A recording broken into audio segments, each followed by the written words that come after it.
জানেন এবং যে দোষী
এটি কি ঘটনা ঘটেছে আপনার সন্তানের সঙ্গে?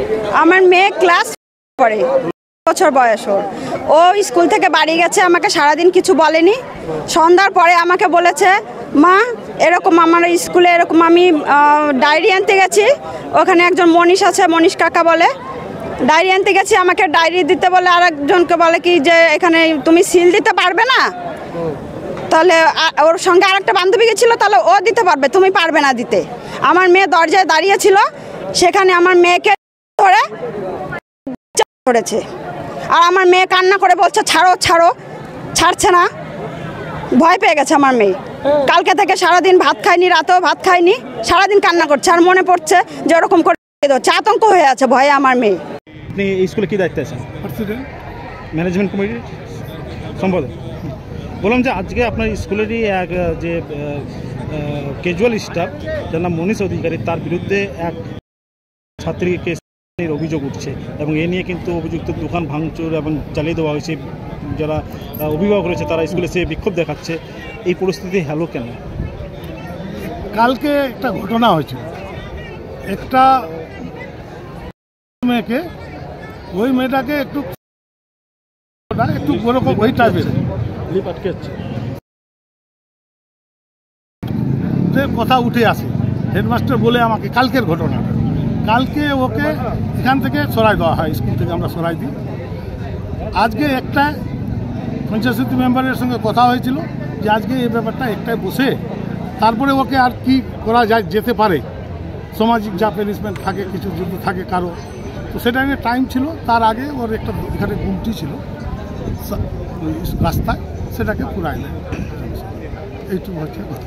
তো আপনারা প্রশাসনকে কেন জানাননি আগে? কালকে জানাইনি যে আমরা অত দূর এই ব্যাপারটা, একটা বাচ্চা একজন হেড টিচার আমাদের বলে, মানে আমাদেরও কি হেডমাস্টারকে বলে, হেডমাস্টার যখনই আমার নোটিশে নিয়ে আসে ব্যাপারটা, আমি আসি বাড়ি থেকে, এখান থেকে আমার 2 কিলোমিটার দূরে বাড়ি, আসার পরে আমি হেডমাস্টারকে বলে যাই, আর ওর সঙ্গে সঙ্গে একটা অ্যাকশন তো হলো। তারপরে যে এখন প্রশাসনিক আমরা এখন এখানকার পাবলিক যারা রিপ্রেজেন্টেটিভ আছে তাদের সঙ্গে না কথা বলে আমরা একটা এফআইআর করাটা ভালো মনে করিনি, যে এটা মনে হয় ঠিক হবে না, আগে আলোচনা হোক তারপরে এফআইআর করব। বললাম যে এখানকার যে অভিভাবক রয়েছে তাদের একটা অভিযোগ রয়েছে যে এই ঘটনাটাকে ধামাচাপা দেওয়ার একটা চেষ্টা চলতেছিল। না, এটা ঠিক। আপনি কি বলেন, একটা কন্ট্রাকচুয়াল স্টাফকে আমাদের কাছে কি আছে, ওকে সরাই দেওয়া ছাড়া আর কিছু করার আছে? আমরা কি ওকে পানিশমেন্ট দিতে পারি? আইনে কি আছে এটা যে ওকে পানিশমেন্ট করবো, মারবো, ধরবো? এটা কি আছে আইনে কোথাও? হ্যাঁ, সেটা তো আমরা নিতে পারি না। আপনাদের তরফ থেকে কি কোনো অভিযোগ হবে থানায়? থানায় অভিযোগ হয়েছে, আজকে হয়েছে। অভিযুক্তকে কি গ্রেপ্তার করা হয়েছে? হ্যাঁ, গ্রেপ্তার করা হয়েছে।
ওই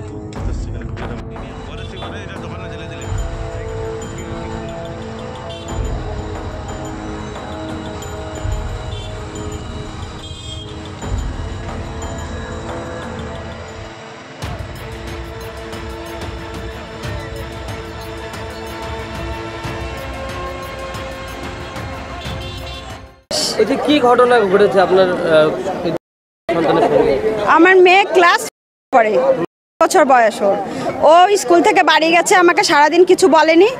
সন্ধ্যার পরে আমাকে বলেছে, মা এরকম আমার স্কুলে এরকম আমি ডায়েরি আনতে গেছি, ওখানে একজন মনীষ আছে, মনীষ কাকা বলে, ডায়েরি আনতে গেছি, আমাকে ডায়েরি দিতে বলে আরেকজনকে বলে কি যে এখানে তুমি সিল দিতে পারবে না, তাহলে ওর সঙ্গে আরেকটা বান্ধবী গেছিলো, তাহলে ও দিতে পারবে, তুমি পারবে না দিতে। আমার মেয়ে দরজায় দাঁড়িয়েছিল, সেখানে আমার মেয়েকে ধরেছে, আর আমার মেয়ে কান্না করে বলছে ছাড়ো ছাড়ো, ছাড়ছে না, ভয় পেয়ে গেছে আমার মেয়ে। কালকে থেকে সারাদিন ভাত খায়নি, রাতেও ভাত খায়নি, সারাদিন কান্না করছে, আর মনে পড়ছে যে ওরকম করে আতঙ্ক হয়ে আছে ভয়ে আমার মেয়ে। আপনি এই স্কুলে কী দায়িত্বে আছেন? প্রেসিডেন্ট। ম্যানেজমেন্ট কমিটির সম্পাদক। বললাম যে আজকে আপনার স্কুলেরই এক যে ক্যাজুয়াল স্টাফ যার নাম মনীষ অধিকারী, তার বিরুদ্ধে এক ছাত্রীকে অভিযোগ উঠছে এবং এ নিয়ে কিন্তু অভিযুক্ত দোকান ভাঙচুর এবং চালিয়ে দেওয়া হয়েছে। যারা অভিভাবক রয়েছে তারা স্কুলে সে বিক্ষোভ দেখাচ্ছে। এই পরিস্থিতি হলো কেন? কালকে একটা ঘটনা হয়েছিল, একটা মেয়েকে, ওই মেয়েটাকে একটু ওরকম ওই টাইপের লিপ আটকে যাচ্ছে, কথা উঠে আসে। হেডমাস্টার বলে আমাকে কালকের ঘটনাটা, কালকে ওকে এখান থেকে সরাই দেওয়া হয়, স্কুল থেকে আমরা সরাই দিই। আজকে একটা পঞ্চায়েত সমিতি মেম্বারের সঙ্গে কথা হয়েছিল যে আজকে এই ব্যাপারটা একটাই বসে তারপরে ওকে আর কি করা যায়, যেতে পারে, সামাজিক যা প্যানিশমেন্ট থাকে কিছু যদি থাকে কারো, তো সেটা নিয়ে টাইম ছিল। তার আগে ওর একটা এখানে গুমটি ছিল,